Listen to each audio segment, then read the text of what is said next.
Magandang araw mga kabataan at OFWs na taga-bayan. Ako si Lan ng #WalkWithLan at welcome sa isang episode na puno ng katotohanan, galit at pag-asa. Kapanginig kayo ng laman yan ang sigaw ni Yorme Isko Moreno Domagoso habang nakaharap niya ang dalawang suspect sa tangkang hold-up at pananaksak sa tondo. Grabe, no? Ay, nako.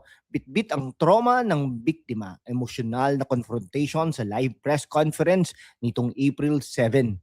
Gat nito ang reaksyon ni Yorme Isko Moreno Domagoso. Dahil hindi siya yung tipong politiko na puro salita.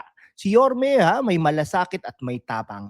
Today, we will dissect this intellectually, facts, context, comparison, at bakit kailangan natin ng ganitong leadership sa 2025 at beyond. Stay with me hanggang dulo Maraming insights para sa inyo na nasa abroad o nag-aaral. I-like and comment. You are Miss Strong. Kung ready kayo, let's go. Factual muna. April 7, madaling araw, Road 10, Tondo, Manila. Ay, napakagulo po dyan. Isang lalaki ang inatake ng dalawang suspect, ninakaw ang kanyang smartphone at pera na pambayad sana ng bills.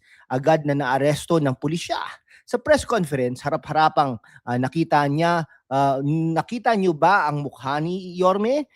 Galit na galit, pero controlled. Sabi niya, kapanginig kayo ng laman isang raw expression na pagkadismaya sa kredibilidad na patuloy na nagpapahirap sa ating mga ordinaryong Manilenyo, intellectually speaking. Ito ay classic example of broken windows theory in action kapag hinayaan ng maliit na krimen, lumalaki. Si Yorme Isko Moreno bilang dating mayor at posibleng future leader natin, pinapakita na hindi siya tolerant sa ganito. Critical tayo Sa nakaraang administrasyon, paano ba ang crime rate sa Manila? Data shows improvement under Isko's previous term. More CCTV, better barangay coordination. Ngayon, he's showing accountability. Imagine the victim, emotional, traumatized, pero brave enough to face his attackers. Yan ang lakas ng Pilipino. Si Isko hindi lang galit, empathetic pa siya. He made sure the victim felt justice is being served. Witty take natin dito, mga kaibigan. Sa ibang leaders, baka due process muna lang at photo op. Si Yorme direct, face to face. Parang sinasabi niya, this is personal for the people of Manila. Para sa mga kabataan, this is what real leadership looks like. Not TikTok dances, but street-level action. Critically analyzing Philippine politics, bakit importante ito para sa 2025 to 2028? Kriminalidad is one of the top issues for OFWs. Gusto nyo bang umuwi na ligtas sa Maynila? Isko has a track record, cleaned up streets, infrastructure, and yes, anti-crime drive. Compare natin some national figures puro press release. Si Isko nasa ground, fact-based. During his mayoralty, Manila improved in peace and order indices. Sa mga kabataan at OFWs, think critically, sino ba talaga ang may malasakit? Mga kababayan, sa mundo kung saan ang kasinungalingan ay nangingibabaw, ang katotohanan ang unang sinisikil. Pero kasama kayo magpapatuloy tayo sa laban, walang takot, walang kinikilingan, at laging handa para sa bayan. Sumali na sa aking YouTube channel membership sa #WalkWithLan at tulungan natin ang channel na maabot ang 100,000 subscribers. Ang inyong suporta ang susi sa kalayaan natin para ipagpatuloy ang pagbabalita ng katotohanan. Salamat at kita-kits sa laban. Comment down below kung anong political issue next natin i-cover.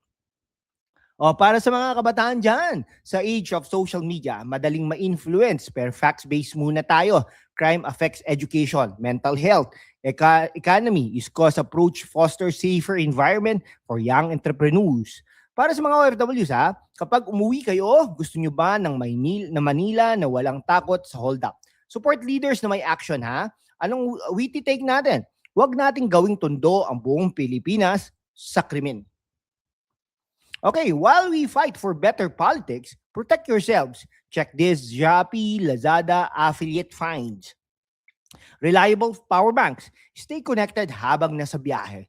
Anti-theft sling bags and phone holders. practical against snatchers, legal self-defense tools like personal alarms, leadership journals para sa mga kabataan na gustong maging next Yorme Isko Moreno Dumagoso, books on Philippine governance, laban apparel para ipakita ang suporta. Links in the description, and then itatag din po natin yan. Buying through them helps the channel without extra cost sa inyo. Smart consumerism meets informed citizenship. Okay, intellectually speaking. Ano po ba? What's next for Yorme Isko Moreno Dumagoso? Actually, namimiss ko pong political commentary kay Yorme Isko Moreno Dumagoso, no? Nung mga nakarang eleksyon, no? Nung mga nakarang panahon, talagang binablog po natin si Yorme Isko Moreno. Okay? Yung mga diyan, no? Mga fans ni Yorme Isko Moreno Dumagoso, ito ay para sa inyo. Possible higher office, pwede siya, no? Pwedeng tumakbo yan bilang vice president, pwedeng presidente, no? Kaya lang, ang ina-advise nga po natin lagi kay Yorme Isko Moreno, tapusin niya yung term, tatlong po kasi yan bago maging term limited. Tatlo, no? Pang isa pa lang niya, no? Para nung mga nakaraang eleksyon, di ba? Ang ganda ng pamumuno niya. Pinayuan po natin siya na wag munang tumakbo, no? Tapusin yung term. Sana nung pagkatapos niya ng term, no? Nung ang tawag dito, kung tinapos niya yung term by 2028 sana pwede na siyang no? Kaya lang anyway, 'di ba? Ngayon, ayun. So tapusin niya para sa by 2034 siya lang pwedeng tumakbo at posibleng manalo kung napaganda niya ang Maynila. Ngayon, his style direct po yan, emotional yet decisive, resonates with the masses. Pero, critical question natin, will other politicians match this energy? Yan, mga kaibigan. Ngayon syempre, public trust increases when leaders show genuine anger and injustice. Ayan po, no? Talagang, magaling naman po si Yorme Isko Moreno Dumagoso ng Maynila. Alam niya po yan kasi galing nga po dyan siya sa baba, no? Si Yorme Isko Moreno Dumagoso. Sa huli, no? Si Yorme Isko Moreno Dumagoso o si Mayor, no, showed us what kapanginig ng laman leadership means, no? Hindi lang galit, kundi yung pagkilos, lagi siya nakakahuli ng mga tawag dito, mga kriminal, kung hindi lang galit kundi pagkilos. Sa mga kabataan dyan na nag-aaral dito sa Pilipinas at sa abroad o nagtatrabaho na at sa mga OFWs, overseas Filipino workers, let us demand better. Like, share, subscribe, comment your thoughts mga kaibigan. Ngayon, see you in the next one. Laban lang. Hashtag Yorme Strong. Hashtag Yorme Strong. Hashtag laban para sa pagbabago.